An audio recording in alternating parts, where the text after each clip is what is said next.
kamera her, alle sammen. Og så sviler dere.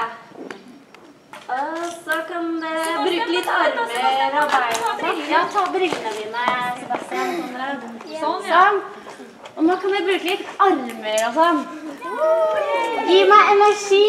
Det står ferie! Ikke noe tunger ut. Hei, hei, se på kameraet. Og så, Edvard, kan du komme litt høyere, litt sånn at vi ser deg litt høyere. Naomi, du må litt opp. Og Naomi. Og Aurora, og her. Så skal det festen begynne å velge seg. Sånn, ja. En, to. Fredrik, hva er det der for noe? Hva er det heter for sånn der jazz fingers? Og så er det gøy.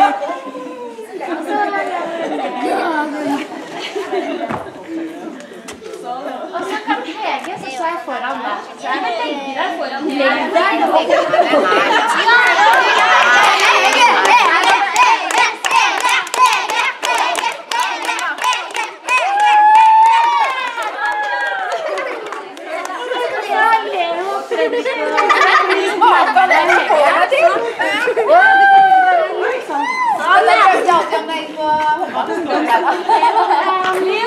Du må nesten her, fordi...